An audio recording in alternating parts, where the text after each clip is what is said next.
आज हम बात करेंगे कि जो पॉलीसिस्टिक ओवेरियन पेशेंट होते हैं उसमें आखिर ऐसा क्या होता है कि हमल नहीं हो पाता।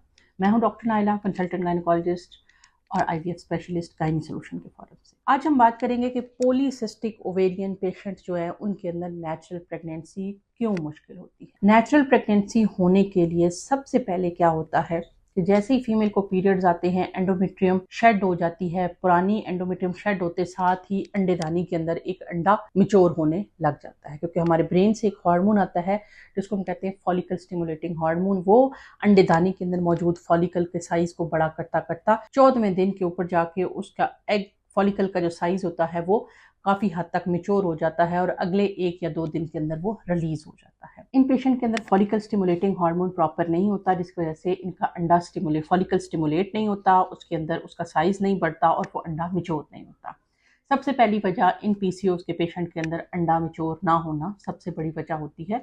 अंडा फॉलिकल मिच्योर नहीं होता, एग मिच्योर नहीं होता, जिसकी वजह से जाहिर है जब एग नहीं होगा तो प्रेगनेंसी के स्टार्ट के लिए स्पर्म एग के साथ नहीं मिलेगा तो प्रेगनेंसी नहीं होगी। दूसरी एक और बड़ी वजह ये होती है कि इन पेशेंट्स के फॉलिकल स्टिमुलेट तो होते हैं, लेकिन बाजुकात अब एक चीज याद रखें, जब तक फॉलिकल का साइज 18 मिलीमीटर का नहीं होगा उसके अंदर मिच्योर एग मौजूद नहीं होगा। इन पेशेंट्स के क्या होते हैं, एग्स इमेच्योर रप्चर होने लग जाते हैं, क्योंकि इनके अंदर एक हार्मोन होता है एलएच, उनका लेवल बहुत ज्यादा होता है। एग्स जो होते हैं वो प्री मिच्योर रप्चर होते हैं, जिसके अंदर मिच्योर अंडा नहीं होता, जिससे स्पर्म उसके साथ मिल नहीं सकता और आगे प्रेगनेंसी स्टार्ट नहीं हो सकती।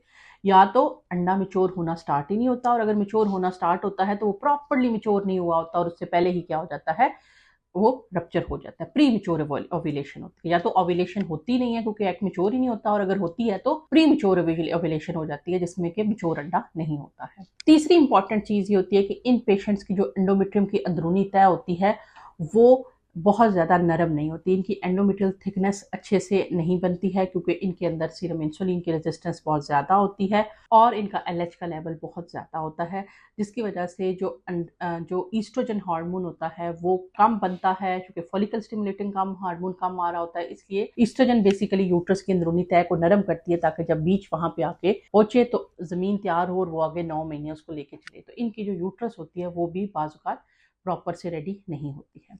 चौथी एक और चीज़ जो हम अपने रिसर्च के अंदर देख रहे हैं वो ये है कि हमने मरीज़ का अंडा भी बना दिया, उसकी एंडोमेट्रियम भी अच्छी कर दी, उसको एग को प्रॉपर साइज़ पे जाके उसको रप्चर होने का इंजेक्शन लगाया, फिर भी पेशेंट प्रेग्नेंट नहीं हो रहे।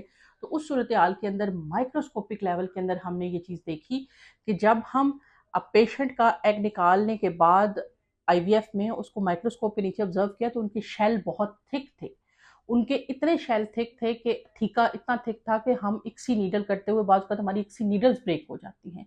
इक्सी नीडल वो नीडल है जिसमें हम स्पर्म को लोड करके अंडे के अंदर इंजेक्ट करते हैं। तब हमें जाके ये बात पता लगती है कि इनके अंडों के शेल बहुत ज़्यादा थिक है, जिसकी वजह से नेचुरली स्पर्म जो था वो इनके अंदर एंटर ही नहीं हो पा रहा था।